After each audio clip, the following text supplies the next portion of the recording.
Quisiera empezar agradeciendo a Liberty la oportunidad de estar aquí, de hablaros, comentaros acerca de un problema que es el cáncer de mama, que es tremendamente frecuente en la población femenina, que, como veréis en las estadísticas, estamos dando pasos importantes, pero todos tenemos alguna persona conocida, ¿no?, que ha padecido la enfermedad, en algunos casos con más suerte, en otros casos con menos suerte.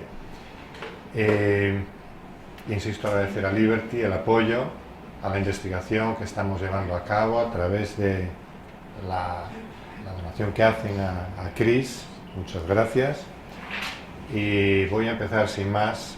La charla la voy a dividir en dos partes. Una parte general, explicando lo que es el cáncer de mama, y otra parte que se va a referir al final de todo, sin querer abrumaros con datos científicos de qué es lo que estamos haciendo nosotros en el laboratorio. Bueno, en primer lugar, vamos a pasar a comentaros algunos datos estadísticos. El cáncer de mama es el más frecuente en la población femenina. En el mundo se diagnostican 1,5 millones de casos nuevos cada año y desafortunadamente hay fallecimientos en torno a un tercio. 400, 500.000 personas al año fallecen por esta enfermedad. En España, el riesgo de padecer cáncer de mama a lo largo de la vida se calcula en 1 de cada 10 individuos, 1 de cada 10 mujeres principalmente, que también puede afectar al hombre. Lo que pasa que es más raro que afecte al hombre, y aprovecho para decir una cosa. Los hombres piensan que no tienen cáncer de mama, entonces cuando llegan a veces al médico, que tienen un bulto, que no cura, pues a veces llegan en un estadio muy avanzado, con lo cual es más difícil el tratamiento. Porcentualmente es peor el pronóstico del cáncer de mama en el varón porque simplemente no tiene las precauciones, algunas de las cuales vamos a hablar. En Estados Unidos es un poco más frecuente. Se calcula que una de cada 8 mujeres puede desarrollar. El hecho de que sea ligeramente menos frecuente en España quizás se deba a algún tipo de cuestión genética o a la propia alimentación o al ejercicio físico, que también es muy importante, como veremos más adelante. En España diagnosticamos un mínimo de 16.000 casos al año. Digo un mínimo porque en algunas estadísticas se acerca más a los 20.000 que a los 15.000, como en este caso. Y la buena noticia es que más del 80% de las pacientes, afortunadamente, conseguimos que estén vivas a los 5 años después del diagnóstico. Eso quiere decir que con buenas medidas preventivas y médicas somos capaces de mantener un nivel de supervivencia elevado. Evidentemente a nosotros, en el laboratorio, a los investigadores, lo que nos preocupa es el 20% de las que no van tan bien. Y es por esas personas por las que estamos trabajando fuerte. Esto es un gráfico de la Sociedad Americana de Cáncer. Allí tiene un seguimiento estadístico con una población amplia y que se hace en unas condiciones óptimas, para que veáis que el cáncer de mama en realidad a lo largo del tiempo, esto es la incidencia por cada 100.000 habitantes, a lo largo del tiempo realmente no ha ido cambiando, ¿no? De los últimos 40, 50 años no ha ido cambiando la incidencia, se mantiene más o menos constante. Sin embargo, por ejemplo, el cáncer de pulmón pues ha subido, y esto se debe pues, esencialmente a los hábitos tabáquicos. Otros tipos de tumores, como son los linfomas, cáncer de ovario, pues se están manteniendo. Los que tienen un origen, digamos, claramente achacable a algún carcinógeno, pues dependiendo del uso de ese carcinógeno, puede subir o bajar. No es el caso del cáncer de mama. La buena noticia que yo quisiera traeros aquí es que si veis la mortalidad por 100.000 personas en cáncer de mama se ha ido manteniendo a lo largo de los años, pero a partir del año 85 estamos empezando con medidas preventivas y con tratamientos nuevos que están llegando, estamos empezando a ver esta curva bajar, esta curva bajar, y insisto que el propósito de nosotros, que hemos estudiado en el instituto, matemáticas, y sabemos lo que es una extrapolación, es extrapolar esto hasta que se toque con el eje de las X, llevar esta curva abajo, abajo, abajo a lo largo de los años para que toque con el eje de las X. Esto se hace gracias a la investigación científica y los avances que intentamos poner en la clínica. Por eso es muy importante seguir manteniendo que los gobiernos, sobre todo, independientemente de la ayuda que dan algunas instituciones privadas, como es vuestro caso, que los gobiernos entiendan que para que esto siga bajando tienen que seguir apoyando la investigación científica. Nuestro propósito, insisto, es que esto toque el eje de las X o que se acerque muchísimo. Bueno, quisiera hablaros un poco de la mama, lo que es la mama, para que entendamos después algunos conceptos referidos al cáncer de mama. Esto es una visión de la mama. La mama está principalmente formada por grasa que envuelve a lo que es el tejido que podríamos llamar noble, el tejido productor de leche, después del parto, que es la glándula mamaria. En la grasa normalmente no salen tumores. Los tumores salen en el otro tejido, que está formado principalmente por lo que nosotros llamamos los lóbulos, que son el sitio donde se produce la leche, y los conductos que veis aquí, que llegan hacia el pezón y que son origen también de un número importante de tumores mamarios, aunque representan muy poquito, los conductos representan solo un 10% del tejido glandular. ¿Qué más tenemos? Si profundizamos un poco más, bueno, pues cada mama tiene aproximadamente unos 8 a 10 lóbulos, que si los vemos en esta imagen de acá, pues son como pétalos de una flor, como pétalos de una flor que confluyen en el centro, que sería la zona del pezón, que es por donde sale la leche, como bien sabemos. Cada uno de estos lóbulos está formado por estructuras un poquito más pequeñitas, que llamamos lobulillos, se van ramificando los lóbulos en lobulillos, y al final de los lobulillos hay una especie de saco formado por células, y esas células son las que producen la leche, las que sueltan la leche adentro de esta especie de saco, y después, cuando está lleno ese saco, pues va saliendo por los conductos hacia otras zonas de la mama. Vamos a pasar a la siguiente. Estos lóbulos y lobulillos, como os decía, están unidos por una red de conductos, que llamamos ductos o conductos mamarios. Insisto en la parte de los ductos porque los ductos son uno de los sitios donde se originan principalmente los tumores de la mama. Ya veremos que hay dos tipos diferentes de cáncer de mama, dependiendo si es invasor o no es invasor.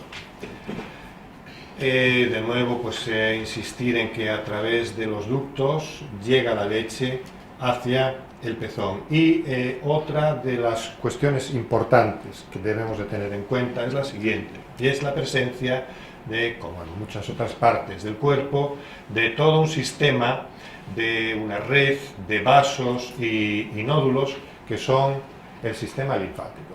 El sistema linfático, y aquí también voy a insistir un poquito en la importancia del sistema linfático.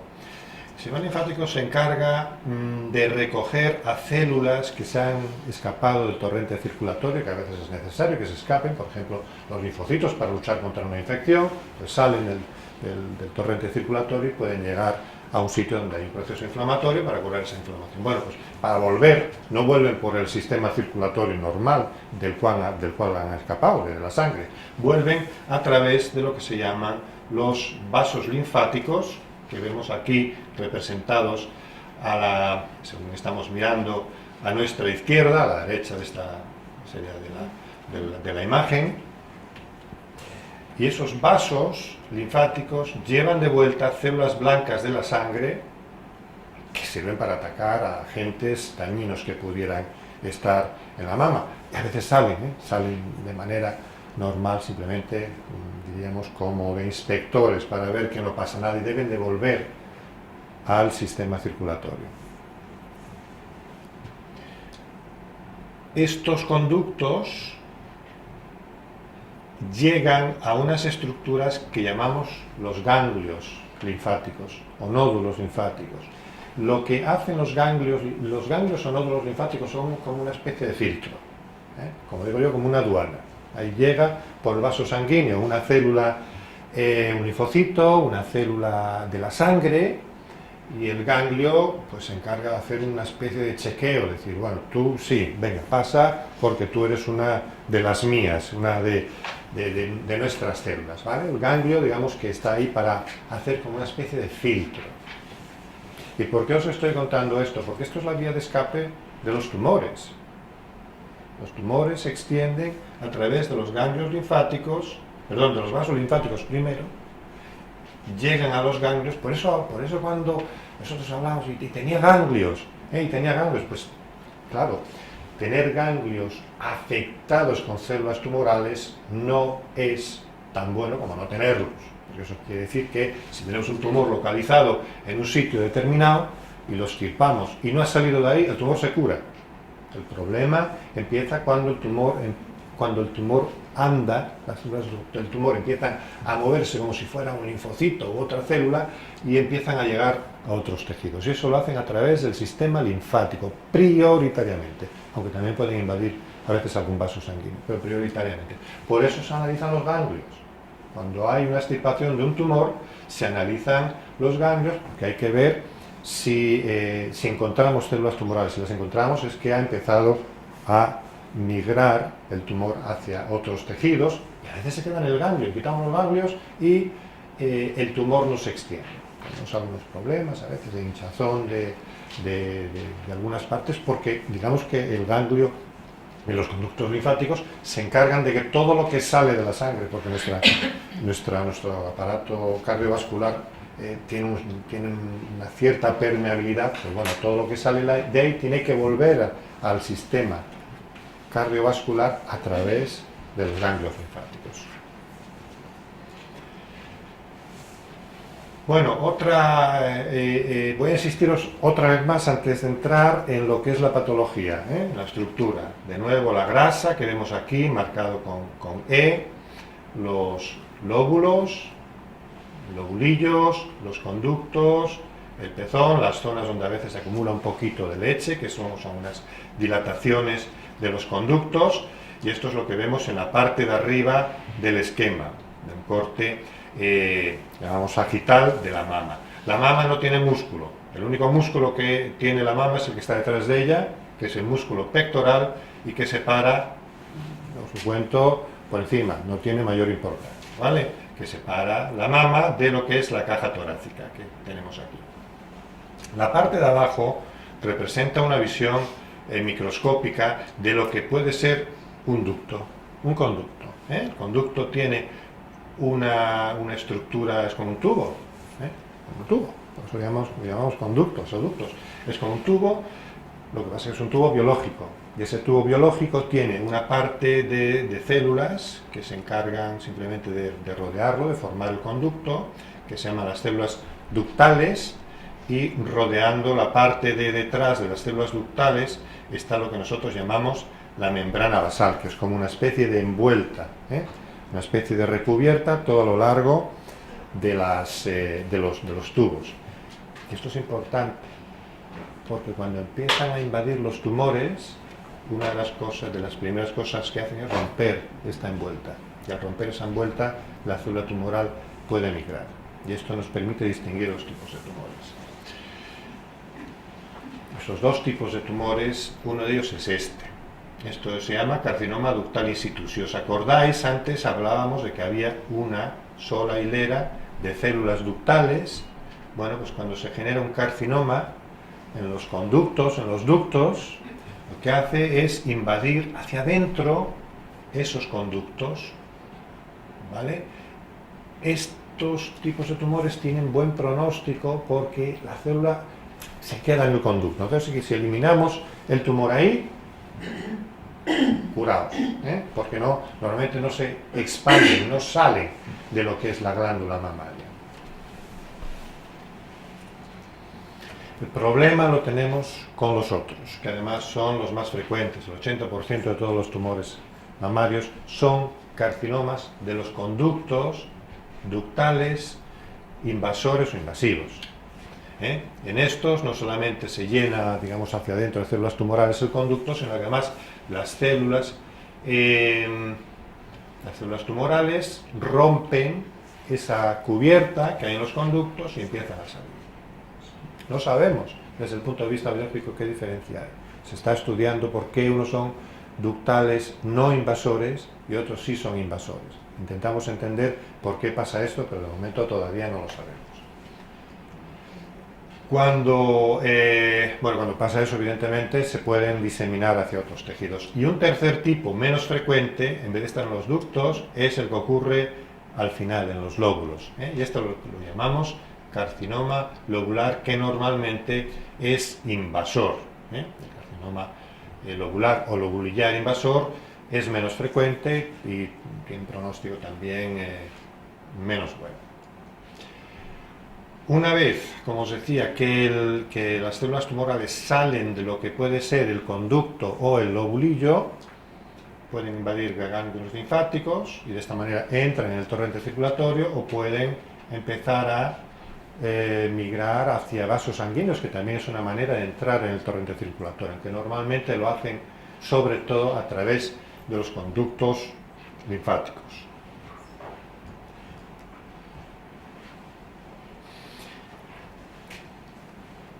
¿Por qué el cáncer de mama es peligroso? El cáncer de mama, como otros tumores, si se quedara en la mama y nosotros pudiéramos extirparlo, no tendríamos más problema que el problema de perder una mama y bueno, esto es algo que veremos que tenemos algunos remedios más o menos digamos, para apañarnos, ¿no? El problema del cáncer de mama es cuando se extiende. La mama no es un órgano vital. La mama no es un órgano vital. El problema lo tenemos cuando esas células van a los vasos linfáticos o a los vasos sanguíneos, entran en la circulación y entonces a partir de ahí se extienden por todo el cuerpo. Y llegan a órganos vitales, por ejemplo, el cerebro, el sistema nervioso central o pulmones o hígado. Y empiezan a crecer en esos sitios. Anidan en estos sitios y empiezan a crecer en estos sitios. Insisto, si nosotros cogemos el tumor cuando está en la mama y lo operamos y lo quitamos, el tumor se cura y se acabó. El problema lo tenemos cuando se extiende a otros tejidos y es aquí donde se está realizando una buena parte de los esfuerzos para intentar determinar cómo impedir esa diseminación metastásica. Esta mañana, cuando estaba afeitándome antes de venir acá, estaba oyendo la radio que el doctor Massagué en Estados Unidos pues, que había identificado algunas nuevas moléculas que pueden permitir este tipo de invasión a diferentes órganos vitales y, claro, identificarlas nos permite ahora intentar luchar contra ellas. Bueno, vamos a ver cómo se van desarrollando estos eventos. Bueno, factores de riesgo en el cáncer de mama. Y esto sí quería comentarlo para que lo sepamos y sobre todo porque en algunos casos no podemos hacer nada. Ser mujer, pues no tenemos nada que hacer. Ahí hay poco que hacer.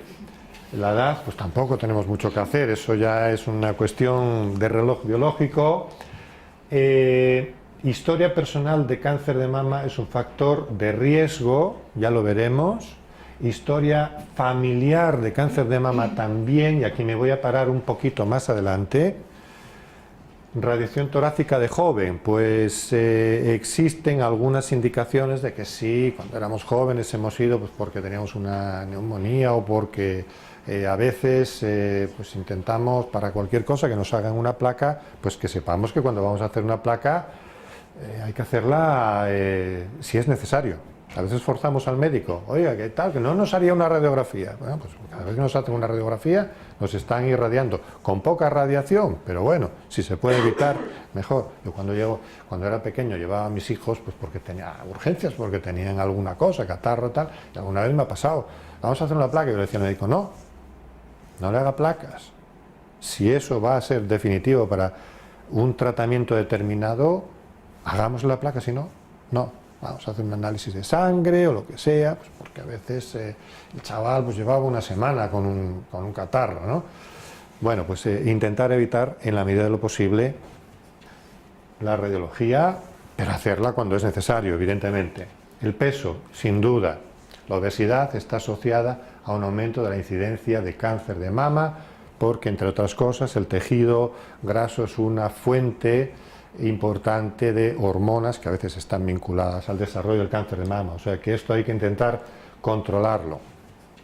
De la misma manera, aunque no está aquí, un factor de riesgo, no, de beneficio, o dos factores de beneficio, vamos a decirlos así, que permiten luchar contra el cáncer de mama son, en primer lugar, el ejercicio físico. Se ha visto que puede reducir en un 20% la incidencia de cáncer de mama, y una dieta rica en vegetales y pescado frente a dietas ricas en grasas, digamos, de animales, de carne roja, ¿no? De animales terrestres. Otros factores son factores de riesgo, inicio de periodos pronto, antes de los 12 años, la menopausia después de los 55, tener pocos hijos, también se ha vinculado al desarrollo, a más frecuencia de cáncer de mama. El uso de contraceptivos está discutido, pero bueno, algunos autores dicen que esto puede aumentar ligeramente el riesgo, otros dicen que no.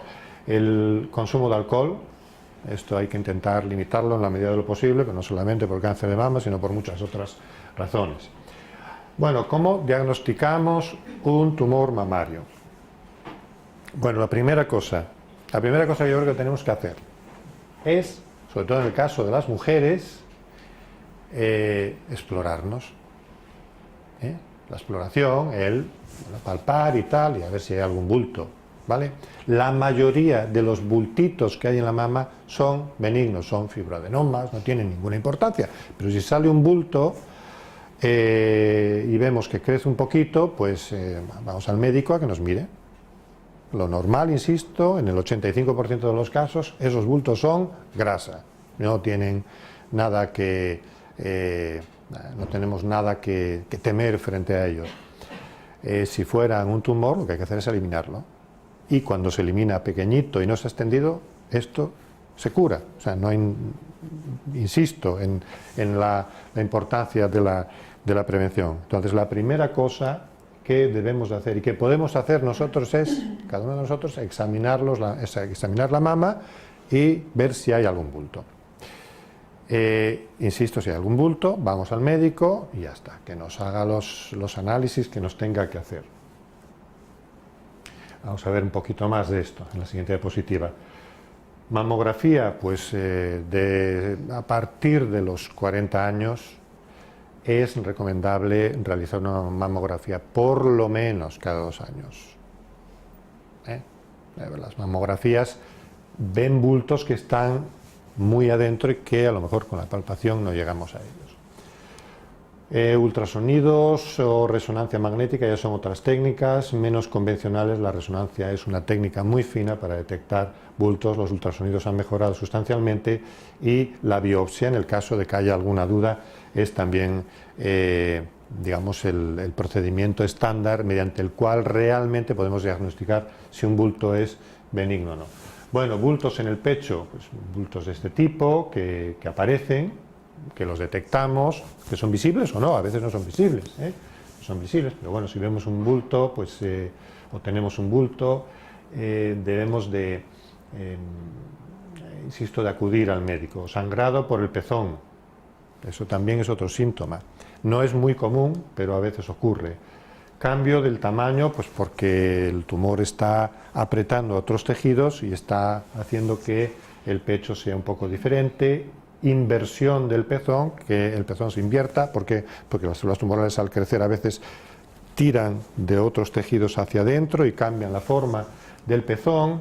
Descamación de la piel o piel diferente, piel que pongo aquí en forma de piel de naranja, más rojiza, que cambie el aspecto de la piel. Bueno, pues cualquiera de estos síntomas también debe de llevarnos a que nos examine el médico. Esto no siempre tiene que ser un tumor, a veces pues en la propia lactancia tenemos alguna infección y eso nos da rojez, pero bueno, son síntomas ante los que uno debe de estar atento.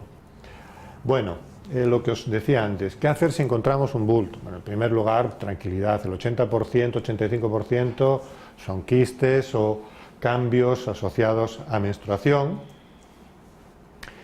Ir al médico si se encuentra un cambio de este tipo, por supuesto, y si fuera un tumor, eliminarlo lo antes posible, antes de que se haga mayor. La única manera, o pongo aquí, fiable, de diagnosticar si un bulto en la mama es o no es un tumor, no es ni palpándolo, no es una mamografía, es analizándolo microscópicamente.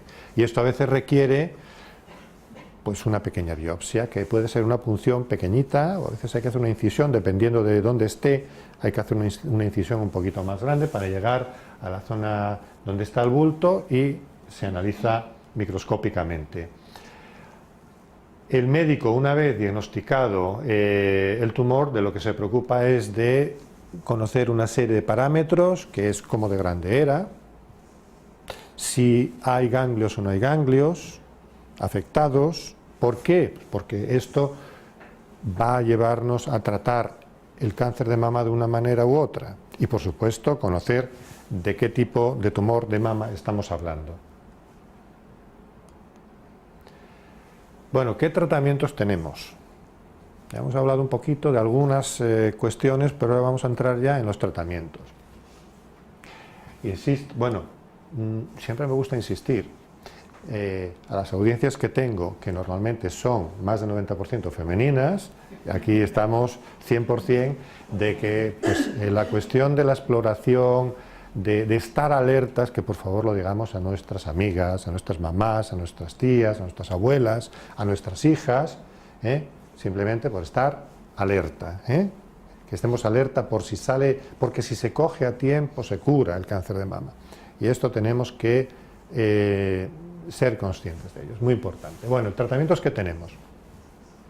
En primer lugar, la cirugía, la radioterapia. En segundo lugar, cuando a veces el tumor se recomienda, casi siempre se recomienda ahora, después de una cirugía, utilizar una segunda fase de tratamiento que se basa en métodos no quirúrgicos. Pero la cirugía, por supuesto, es el primero. Si se ve un tumor de mama hay que quitarlo, punto.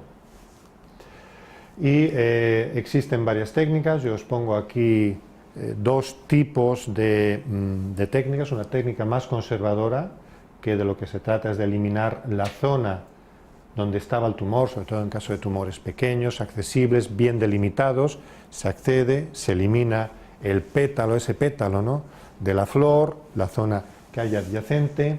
Normalmente se recurre también a eliminar algún ganglio, o por lo menos a quitarlo para estudiarlo, para estudiar a ver si hay en las cadenas ganglionares. Ya visteis que había muchos, ¿no? O sea, por eso a veces dicen, hay 3 ganglios de 15, pues 3 ganglios de 15 que estaban afectados, de los que se han analizado.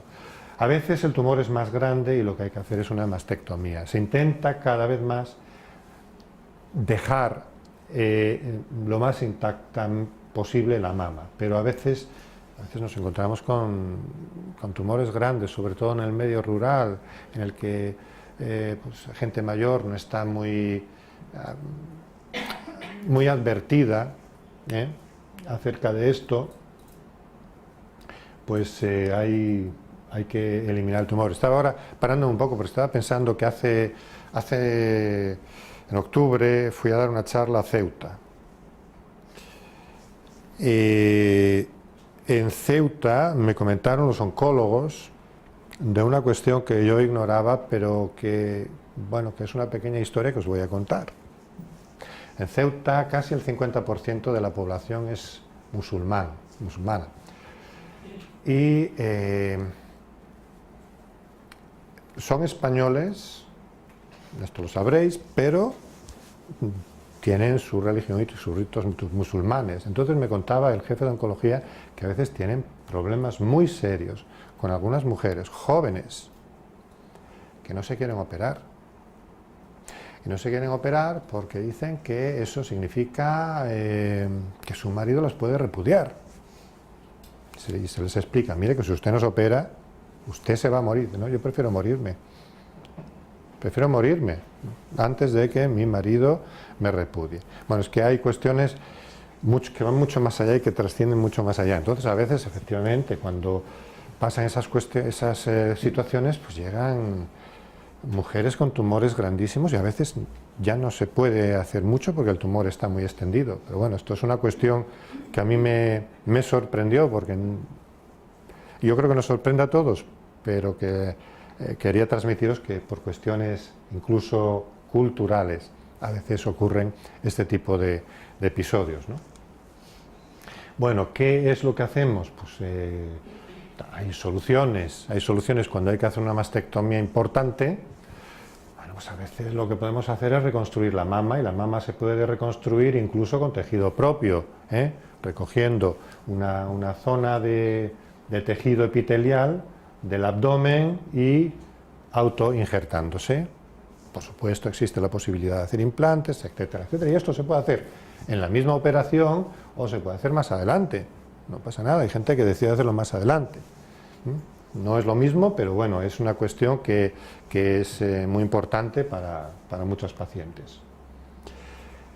Bueno, la cirugía, obviamente, para extirpar el tumor es lo primero, pero en ocasiones sabemos que el tumor se ha extendido. ¿Cuándo? Pues cuando en el análisis de ganglios vemos que de 20 ganglios 18 están afectos, o cuando hacemos algunas pruebas para ver si hay extensión a algunos tejidos vitales y vemos que hay en esos tejidos vitales la extensión del tumor. En estos casos tenemos que recurrir a tratamientos quimioterápicos, a tratamientos médicos. Bueno, y a radioterapia. La radioterapia, os lo pongo aquí, que se utiliza, es una radiación de alta energía que lo que pretende es dañar el material genético. Ya vamos a empezar a hablar de células, de material genético, de proteínas. Lo que se intenta es dañar el material genético para que la célula con ese material genético dañado se muera. Me diréis, y también se dañan a las células normales. Pues claro que sí, también se dañan a las células normales. Por eso hay efectos secundarios de la radioterapia, como son, por ejemplo, la sensación de quemazón, ¿no? Como cuando nos quemamos al sol, por una exposición al sol. Pues eso puede dar rojez, sensación de quemazón, porque las células normales de la piel también se afectan. Lo que pasa que muchos de los tratamientos que se dan contra las células tumorales afectan a su duplicación, a su capacidad de crecer y duplicarse, que es una característica muy propia de los tumores. Y lo que se pretende es que, aunque nosotros ataquemos a la célula normal, que también se tiene que duplicar, como la célula tumoral necesita tanto de esa duplicación, el efecto final debería de ser de beneficio, ¿no? Aunque también estemos dañando a células normales.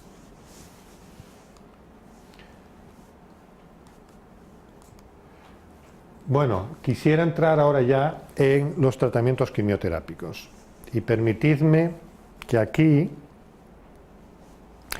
os hable ya de algunos estudios que nosotros utilizamos, que se usan en el tratamiento de pacientes y que ya se basan en investigación científica como la que hacemos en el laboratorio. Bueno, deciros que ya desde el año 2000 el cáncer de mama, desde el punto de vista molecular, sabemos que cada cáncer de mama es diferente. Lo que pasa es que hay algunas características que permiten agrupar a pacientes en diferentes grupos.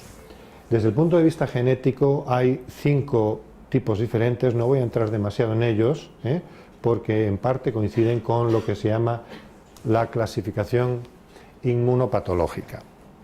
¿Y qué es esto?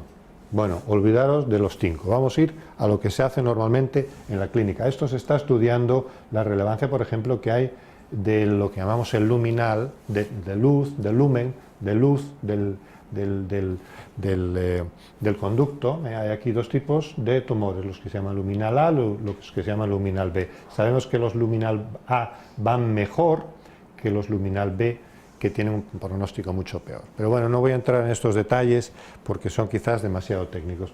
Vamos a ir a los 3 tipos. Cuando uno tiene un cáncer de mama se le hace una biopsia, obviamente el cáncer se opera, y esa biopsia sirve para determinar qué tipo de tratamiento hay que dar después en caso de que se considere conveniente, cosa que ocurre en más del 90% de los tumores. ¿Por qué? ¿Por qué se da tratamiento en la mayoría de los tumores de mama después de una cirugía? Claro, imaginaros que tenemos una chica que ocurre con frecuencia, entre 30, 40, 50 años, joven, con un tumor localizado, sin ganglios. Bueno, en esa circunstancia diríamos, bueno, no es necesario, vamos a extirparlo quirúrgicamente, y no es necesario, no vemos células tumorales, no vamos a dar tratamientos que son agresivos. Claro, ¿qué pasa? Que a veces hay recidivas, porque no hemos visto un ganglio, o en ese ganglio no ha sido posible encontrar una célula tumoral que se ha ido. Quiero decir que a veces, aunque no veamos ganglios positivos, cabe la posibilidad de que alguna célula se haya escapado.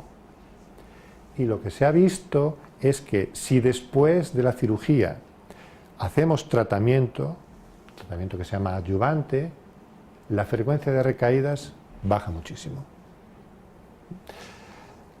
Entonces, ¿qué es lo que hace el médico? Pues explica esta situación al paciente, le dice, mire, usted probablemente tiene un... Bueno, por supuesto, si está extendido hay que hacer quimioterapia, pero si no está extendido, se le plantea a la persona, se le dice, mire, usted ha tenido un cáncer de mama, creemos que está bastante limpia, se lo hemos quitado, no hemos visto ganglios, o hemos visto uno y lo hemos quitado, pero pasa esto, si usted no entra en quimioterapia, puede ser que esté curada, ningún problema.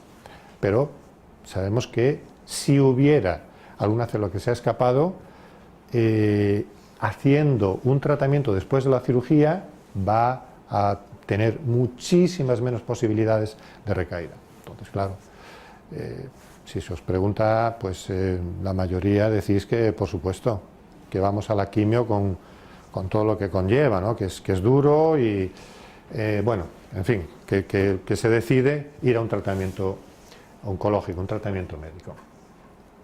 Pero para hacer ese tratamiento tenemos que saber qué tipo de tumores, porque ya en cáncer de mama sabemos que hay 3 tipos diferentes, que tienen un comportamiento completamente diferente. Hay uno que se llama receptores hormonales positivo. Este representa la mayor parte de los tumores de mama. Afortunadamente se trata muy bien con lo que llamamos terapias antihormonales. Tenemos otro tipo que se llaman tumores HER2 positivos, que también se tratan con fármacos dirigidos contra una proteína de membrana que se llama HER2, HER2, y estos tumores tenían un pronóstico fatal hasta final de los años 90.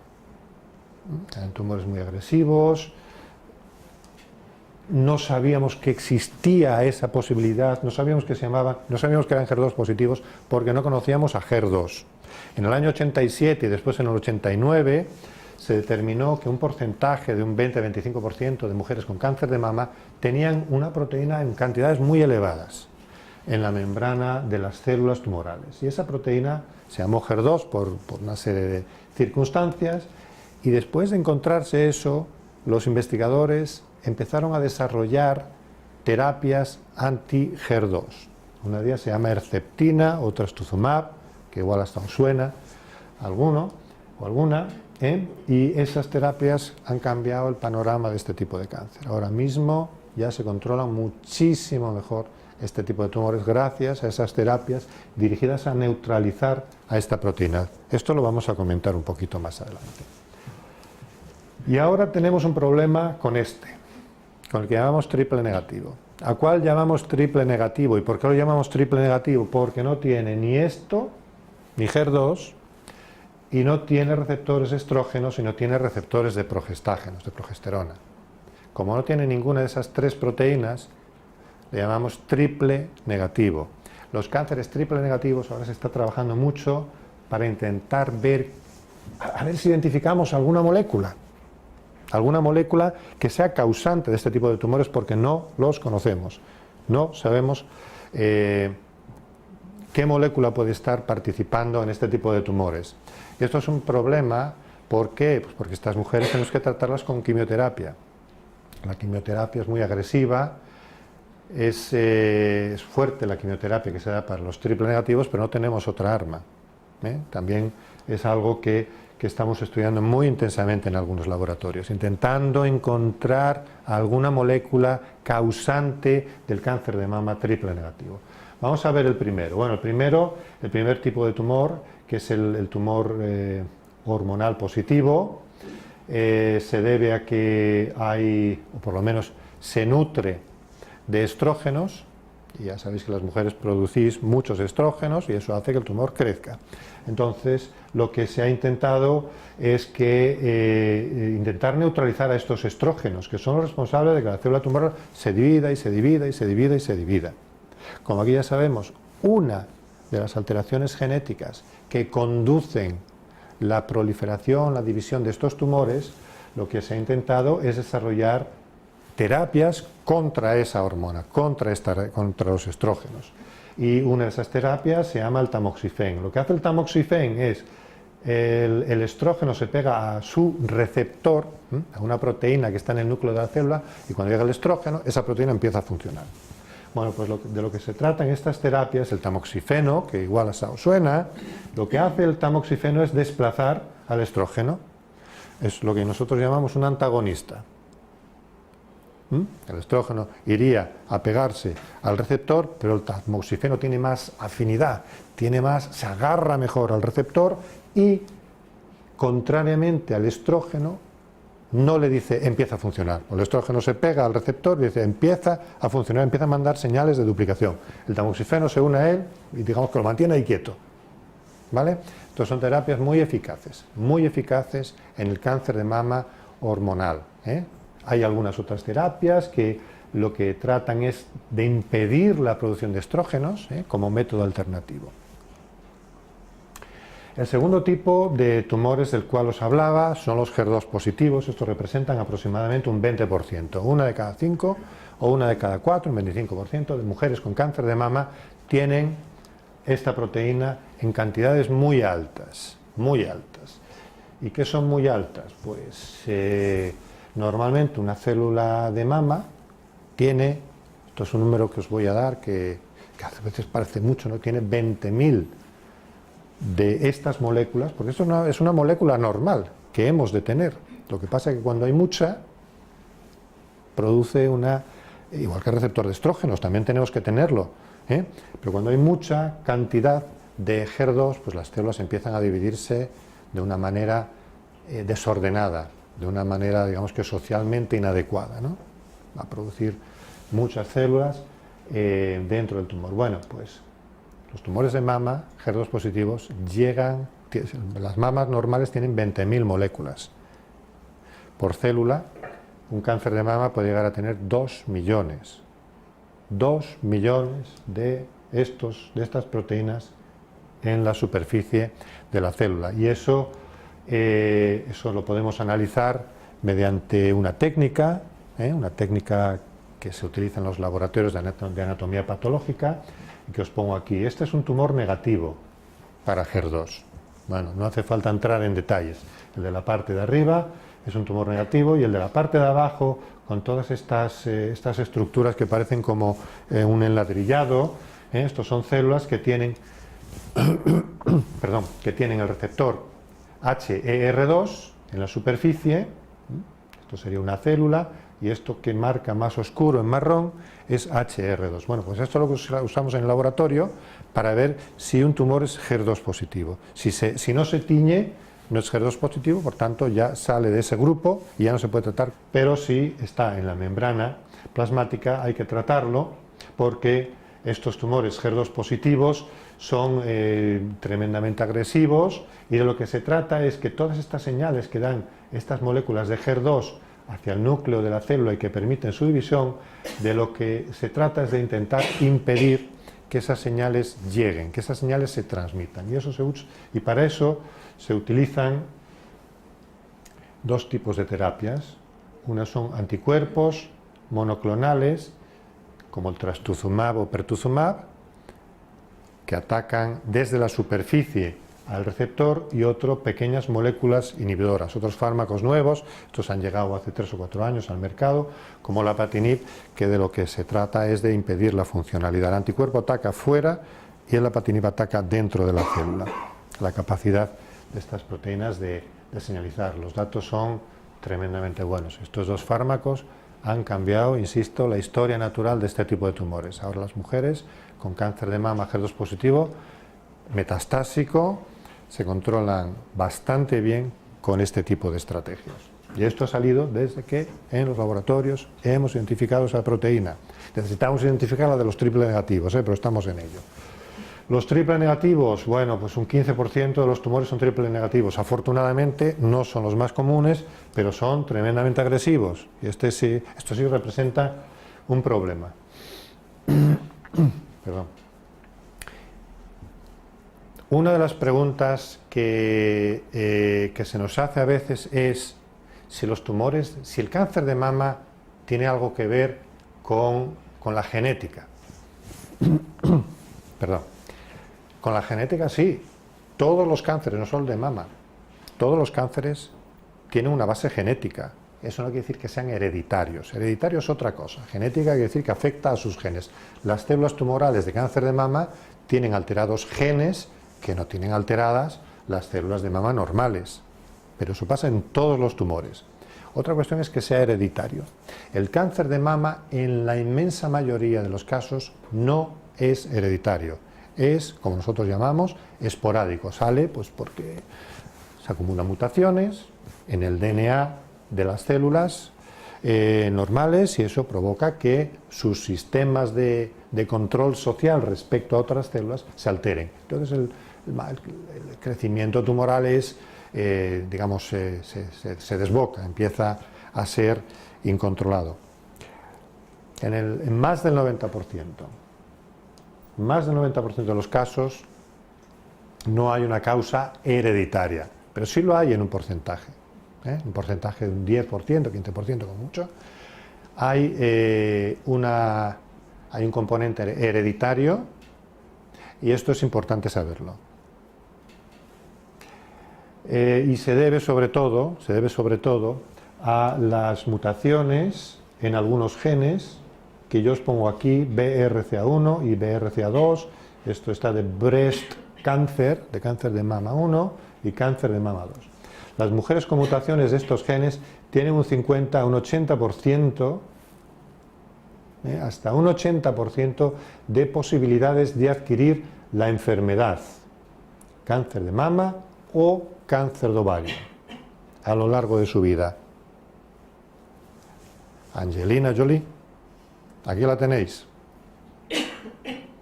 Esto es lo que hizo Angelina. Que lo hizo, yo creo que hay que admirar a la gente que tiene el valor de hacer estas cosas. ¿Qué pasa? Cuando una mujer es joven y tiene un cáncer de pecho, es recomendable, joven quiero decir por debajo de 50 años, muchas veces con 35 o 40 años, hay que preguntarle si, oye, tú tuviste una abuela, una tía, tu mamá, una hermana que haya tenido cáncer de mama. Y si ha tenido historia familiar, deberíamos de analizar quiénes en la familia pueden tener mutaciones en estos dos genes. ¿Por qué? Si tiene una hermana de 25 años con esta mutación, hay que decirle que, oye, por lo menos en una de 2 veces tú podrías desarrollar un cáncer de mama. ¿Vale? O sea que historia familiar o cáncer de mama que se inicia pronto son una señal de alerta. Bueno, pues Angelina Jolie tenía a su mamá y se hizo este análisis. Y como le dio positivo, y la probabilidad de desarrollar cáncer de mama, estos son raros, insisto, son los más raros, pero cuando ya podríamos tener un test como este, ¿no?, para los otros tipos de tumores mamarios, desafortunadamente no los tenemos, pero cuando hay una historia familiar y se decide analizar BRCA, nosotros llamamos BRCA1, BRCA2, y hay mutaciones de estos genes, se debe de decir a la persona que actúa lo que quieras, pero que sepas que tienes un riesgo elevado. Y como mínimo, has de venir una vez al año a la consulta para que te veamos, si no te quieres operar. Lo que hizo Angelina Jolie fue, bueno, pues lo que hace mucha gente, y supongo que ahora lo entenderéis, fue eliminar el riesgo, que es muy elevado, en mujeres que tienen historia genéticamente, historia familiar de herencia, ¿no? Tienes que hacer una eliminación de ambos pechos y a poder ser de ovarios. El cáncer de ovario es muy peligroso. El cáncer de mama, pues a veces lo detectamos pues, por el bulto, lo que os decía yo. Claro, el ovario está dentro de la cavidad peritoneal y se detecta tarde normalmente. Esto es un problema tremendo, ¿no? Porque se detecta tarde por dolores, malestar, que a veces se confunde con periodos, pero claro, después nos damos cuenta de que cuando tienes el cáncer de ovario ya está extendido por todo el peritoneo, da síntomas tardíos el cáncer de ovario, con lo cual es muy difícil de tratar. Entonces, esto, si hay historia familiar y la mujer es joven, el médico siempre le recomienda que se haga un test de BRCA. En el hombre, un 10% de posibilidades. Esto no es ninguna tontería, tampoco para los hermanos. Para estar atentos, evidentemente cáncer de ovario no, pero cáncer de mama sí pueden tener debido a la mutación de esos genes, que son genes que se encargan, la función es de reparar el ADN. Los tienen estropeados. ¿Vale? Bueno, ¿qué podemos hacer para curar el cáncer de mama, para luchar contra los problemas que tenemos cuando está extendido, contra el cáncer de mama triple negativo, contra los cánceres genéticos, etcétera, etcétera? Bueno, lo único que podemos hacer, lo único que se nos ocurre es investigar, conocer mejor los tumores para poder tratarlos mejor. Y ahora os voy a decir 4 cosas, ya para terminar rápido, para no alargar mucho la charla, acerca de algunos aspectos que se están investigando. Deciros que la investigación científica se basa principalmente en subvenciones estatales. Los investigadores trabajamos en laboratorios de investigación con horarios bastante extremos a veces, lejanos. Yo soy funcionario, pero vamos, muy lejano de otros funcionarios, porque nos gusta, porque creemos que esto es importante y porque tenemos un compromiso con gente en todo el mundo, ¿no? Como a veces me dicen, yo estoy en el laboratorio 100% del tiempo y usted no ve pacientes. Dicen, sí, no los veo. Yo tengo 7.000 millones de potenciales pacientes. Estoy trabajando para ellos, ¿no? Todos los investigadores estamos trabajando para erradicar el cáncer, en nuestro caso el cáncer de mama. Vivimos de subvenciones estatales y también de fondos privados que en algunos países son muy importantes, en Estados Unidos, en Inglaterra hay organizaciones, hay charities que se llama, pues que se dedican a ayudar, sobre todo en el caso de cáncer de mama hay muchas expacientes que se juntan y que hacen fundaciones como la Fundación CRIS, que nos ayuda a nosotros y que nos permite seguir adelante. ¿Qué retos futuros tenemos en el laboratorio? Bueno, conocer mejor el cáncer de mama, esto es fundamental. HER2 no lo hubiéramos encontrado si no hubiéramos insistido en conocer mejor las alteraciones moleculares. Ahora esto representa un avance muy importante. desarrollar nuevos tratamientos para aquellas mujeres que tienen la enfermedad extendida o para aquellos pacientes en general. Nuevos tratamientos más eficaces, menos tóxicos. Estamos intentando pelear contra la quimioterapia, para quitarla, porque perdemos el pelo, tenemos problemas de falta de apetito. ¿Por qué? Pues porque la quimioterapia ataca a todas las células, no solo las tumorales, ataca también a células normales y esto causa efectos secundarios no deseados. Dicho esto, por Dios, es que mientras no tengamos otra cosa, hemos de acudir a la quimioterapia convencional. Y lo que desde luego queremos hacer es conocer mejor cada tumor de cada paciente para darle la medicación más adecuada. Y este es un capítulo muy importante en el cual nos estamos dedicando mucho en el laboratorio ahora, que es luchar contra la resistencia. No todas las pacientes responden bien y algunas de las que responden inicialmente recaen más adelante y tenemos que luchar contra esas resistencias que o bien aparecen desde el inicio o se instauran más adelante. Quiero comentaros dos cuestiones que hemos hecho respecto a estos dos tipos de tumores. En primer lugar, nosotros en el laboratorio hemos intentado aumentar la eficacia de este fármaco del cual os he hablado, que es un anticuerpo monoclonal, Herceptin, HER está de HER2, que se usa para tratar cánceres de mama HER2 positivos. Nosotros hemos intentado aumentar la eficacia de este fármaco, precisamente para intentar disminuir resistencias a este fármaco. Y lo que hemos hecho es probarlo combinado con una serie de fármacos que no se utilizan de momento para el tratamiento de cáncer de mama, y uno de ellos es este. En ese tipo de estudios, utilizando más de 50 fármacos diferentes, encontramos que uno de ellos, que se llama dasatinib, combinaba muy bien. Y aquí os enseño, no sé si lo podéis ver más o menos, os enseño dos ratones de laboratorio que hemos inyectado en sus glándulas mamarias. Los ratones tienen glándula mamaria a lo largo de toda la línea mamaria, que también tiene el hombre, pero solo desarrolla, digamos, el pecho en una zona. Y en estos tumores, en estos ratones, como veis en el de la izquierda, las células tumorales humanas han creado dos tumores bastante grandes. Si este tipo de ratones se tratan con esta combinación de Herceptina más dasatinib, como veis en el ratón de la derecha, estos tumores grandes casi desaparecen.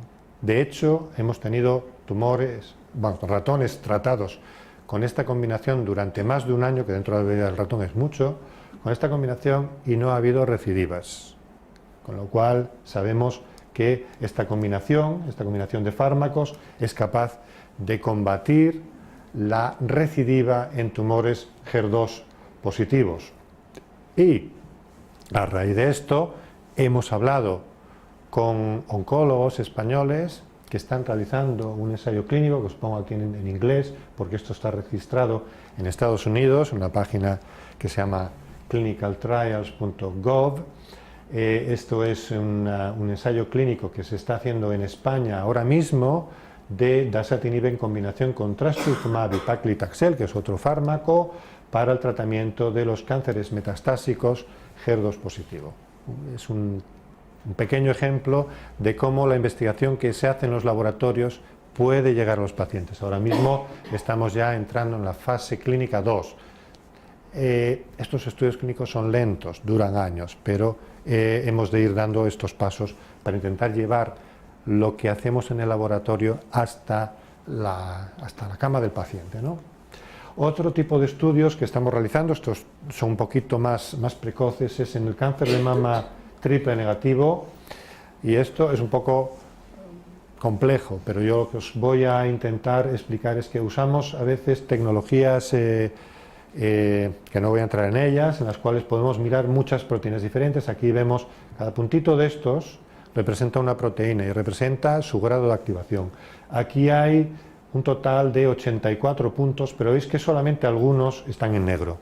Bueno, pues estos que están en negro quiere decir que en ese paciente, en ese tumor, esas proteínas probablemente sean las que participen en hacer que el tumor prolifere, crezca. Y con estas tecnologías nosotros lo que podemos hacer es después buscar fármacos contra estas proteínas y analizar su eficacia. Esto lo hemos realizado, entre otras cosas, con la ayuda que recibimos de la Fundación CRIS. Bueno, estos eran unos ejemplos de lo que hacemos en el laboratorio. Finalmente, enseñaros el Centro de Investigación del Cáncer de Salamanca. Yo trabajo allí, y no debería decir esto, pero creo que es una joya dentro de España tener centros que afortunadamente tienen un prestigio internacional muy relevante. Algunos de ellos no están en Madrid, esto me tenéis que perdonar, tampoco están en Barcelona, algunos sí están en Bilbao, hay buenos centros en Bilbao, y por supuesto Madrid y Barcelona tienen muy buenos investigadores. Este está en Salamanca, y aquí detrás, aunque no me salió en esta foto, porque es una foto que cogí de las múltiples que tenemos, pero aquí detrás del centro está el hospital. Y podemos hablar con los médicos, podemos charlar, y esto es muy importante. No todos los centros de investigación están al lado de un hospital. Y estar al lado del hospital parece que no, pero facilita el que conozcamos los problemas que tienen los oncólogos y podamos realizar una investigación conjunta que lleve a los pacientes los avances que hacemos en el laboratorio. Finalmente agradeceros vuestra atención y estaré encantado de responder a dudas que tengáis. Muchas gracias.